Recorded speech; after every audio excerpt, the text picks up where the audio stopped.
Eu não digo que a política americana e a brasileira são iguais, mas a brasileira rima com a americana. Então, o que que eu vi aqui? Eu vi usarem uma história de coisas que ficaram da presidência para justificarem uma busca e apreensão e uma abertura de inquérito contra o Donald Trump. Então, quando eu vejo essa história, imediatamente eu não consigo deixar de ter a impressão de que isso nada mais é do que uma justificativa para fazerem uma busca e apreensão contra o Bolsonaro. E aí, uma busca e apreensão. Primeiro, eu não confio na Polícia Federal e no Ministério Público Federal para fazerem busca e apreensão. Não confio que não tem gente dentro desses lugares que plantariam. O Fernando está sem som. Mas eu acho que. Ah, não, achei que você estava falando. Não, eu não tenho certeza que eles não plantariam algo. E agora é só ilação. Tá? Segundo, porra, eu já vi o que é uma mudança presidencial. Eu vivi isso dentro de casa. Eu sei como é que é. Tinha a caixa da mudança da presidência do meu avô, que 30 anos depois não tinha sido aberta. É uma quantidade colossal de coisas. No caso, as nossas tinham ido lá para o sítio do Dragão, mas eu não sei para onde foram as do Bolsonaro. A quantidade de coisas só aumenta. Deve ter ido tudo para um galpão, alguma coisa do tipo. Mas essa foi a justificativa do Lula. Eu não sei se o Fernão vai lembrar, talvez ele na época... Exato, eu ia fazer exatamente esse paralelo. Foi a justificativa do Lula, porque aquele cofre que estava no Banco do Brasil, que foi encontrado até obra de Aleijadinho, várias coisas que não poderiam ter deixado nem o Palácio da Alvorada, nem o Palácio do Planalto, o Lula alegou que aquilo iria para o Instituto Lula depois, porque ele pensava que aquilo fazia parte do que seria dele. E eu nem vou atribuir má fé ao próprio ex-presidente Lula da época. Agora, uma coisa eu sei, é que da parte do presidente Bolsonaro, até mesmo o comportamento dele e da esposa não são muito, assim, vamos dizer, aderentes a essa narrativa de pessoas que gostariam de se apropriar de bens, etc., porque eles têm uma vida naturalmente muito mais frugal do que aquela que a gente observa dos vinhos e daquilo que deslumbrou, né, o presidente Lula, né, e que se transformou numa pessoa extremamente mais sofisticada, vamos dizer assim, nos seus gostos e desejos, né? E aí o Fernão pode falar melhor do que a gente, porque ele frequenta mais esse círculo do que eu. Gente, eu vou contar uma história para vocês. As pessoas não têm ideia, porque eu gosto de ser uma pessoa comum, fui criado desde indo para os lugares mais simples até os lugares mais sofisticados. Mas as pessoas não têm ideia do nível de simplicidade que beira o bronco do Bolsonaro. Então vou contar aqui uma história de bastidores. Na sexta-feira, me ligou a segurança falando: o presidente quer jantar contigo. Aí eu falei assim: tá bom, eu vou jantar com ele. Encontra a gente aqui no hotel. Aí chamamos um Uber, o presidente de Uber, fomos para um lugar que ele queria ir. Chegou lá no lugar, o presidente era um shopping, e o presidente queria comer uma pizza no Sbarro. Para quem não sabe, o Sbarro é uma pizzaria de praça de alimentação aqui nos Estados Unidos. Não existe pizza mais vagabunda. Eu olhei e falei, pô, presidente Sbarro. Ele parece que tem um hambúrguer aqui também do outro lado. O hambúrguer era um Johnny Rockets, que é uma... Assim, no final das contas, sentamos eu e mais umas 7, 8 pessoas para comer um hambúrguer do Johnny Rockets. A conta das 10 pessoas foi $70. $7 por pessoa.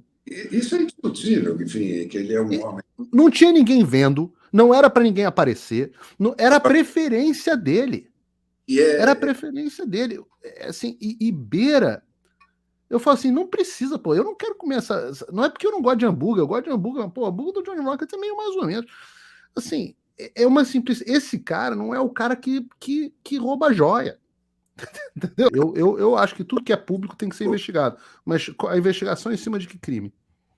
Eu fiquei me perguntando o que o governo Bolsonaro tem feito com o governo da Arábia que pudesse valer algum tipo de suborno. Não me ocorreu nada, entendeu? Eu não me lembro de nada que possa ter nenhum acordo, nenhuma compra, nenhuma licença especial para eles virem aqui ou comprarem alguma coisa do Brasil, um pedaço da Petrobras. Enfim, não me ocorre isso, né? Também não vejo, porque se tivesse sido isso, quer dizer, pô, fez um baita de um acordo e o cara levou uma vantagem enorme, você pode explicar por aí. Não tem isso, né? Tem também esse outro componente do exagero da mídia que é sempre beirando o limite da obscenidade, né? Com a fúria com que vem em cima de qualquer coisa, né? Aí depois eu pensei também, falei, bom, é mais uma coisa, quer dizer, teve o golpe que não aconteceu, não é? Teve a corrupção das vacinas que não foram compradas, e agora tem a joia que nunca foi apropriada pelo seu suposto dono.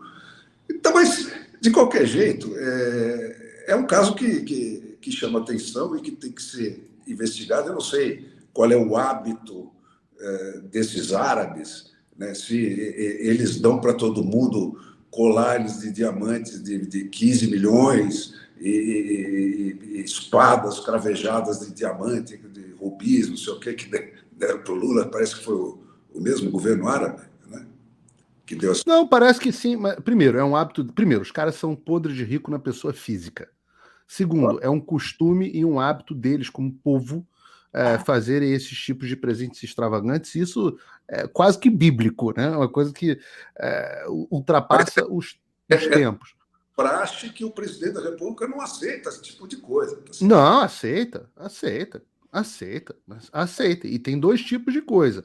As que são presentes para figura de presidente. Desculpe, eu acho que o presidente da República, se ele tiver um pingo de juízo na cabeça, ele não pode aceitar um presente desse valor, né? Porque é aquilo que o Antônio Carlos Magalhães era famoso por isso, né?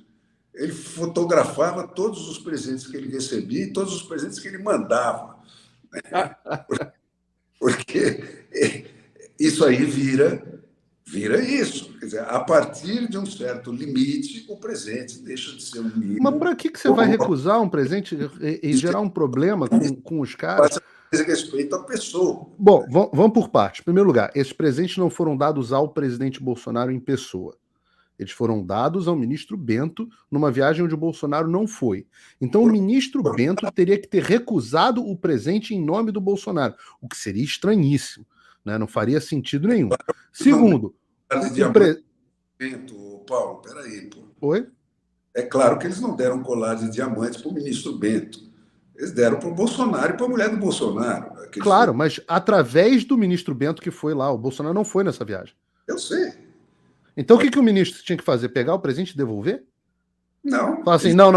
E segundo, eu não sei nem por que o Bolsonaro faria essa desfeita de devolver o presente. Isso é muito mas esse mais... tipo de presente, existe tão legislação. comum. Existe legislação Exato. que fala sobre isso. Isso é um presente como um presente para o país que não tem nada a ver com ele. Você sabe que meu avô deu um cavalo lindo pro Reagan de presente? Custava uma fortuna, que ele tinha ganhado de presente. É uma história até engraçada, porque o Reagan foi ao Brasil e tem uma foto até muito famosa que está na Library of Ronald Reagan Library em Los Angeles. O meu avô montado com o Reagan passeando ali pelo Torto, pela residência do Torto. E a história é engraçada porque o Reagan adorava cavalo e o meu avô tinha um cavalo espetacular, provavelmente presente também de alguém, que o Reagan estava lá, andando no cavalo e tal, e o Reagan ficou, puxa, caramba, esse cavalo é espetacular, e elogiou o cavalo umas 5 ou 6 vezes, os dois andando a cavalo, os dois gostavam. E aí o meu avô virou e falou pro Reagan, olha, muito obrigado e tal, obrigado, presente, é seu, fica à vontade, o cavalo é seu, tá às ordens, né? E eu acho que o tradutor, quando traduziu, o intérprete traduziu de forma muito literal, e o Reagan entendeu que estava recebendo o cavalo de presente. Os cavalos Meu avô mandou o melhor cavalo dele pro Reagan montar. Pô, ele mandou um avião do exército buscar o cavalo alguns dias depois. E levou o cavalo. E ficou agradecidíssimo. E os dois desfrutaram de uma relação de amizade assim, muito grande, de boa relação, até o final da vida.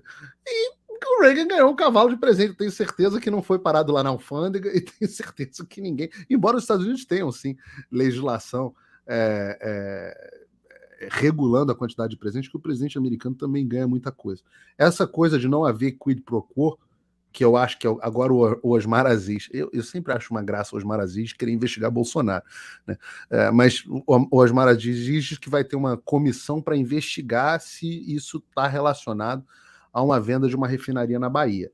E aí, eu acho que é bacana fazer isso. Investigar é sempre bom. Mas eu quero que investiguem também os presentes que o Lula recebeu durante o seu governo, se teve alguma contrapartida. Inclui Cuba, eu quero saber Venezuela, eu quero saber um monte de coisa. Em Cuba foi charuto, a gente já sabe. Essa história a gente já conhece. Ele tem charuto para ele fumar até... Exato. Eu quero saber onde estão esses charutos. Tá no mudo, Fer. Milhares de presentes que ele recebeu, em espécie, inclusive. Exato. Condenado, mas depois negou. Então, aí... Vocês reparem, eu acho esse assunto todo um assunto... Cortina de fumaça. Cortina de fumaça. Eu acho esse um assunto pequeno. Não tem um negócio assim, puta, caramba! Pô, o cara recebeu um presente e, pô, no mesmo dia assinou um contrato vendendo a Petrobras para os caras. Sabe, uma coisa assim? Não tem. É um negócio de uma coisa que foi legal, feita de uma forma legal, de umas joias que estão dentro da Receita Federal. Assim,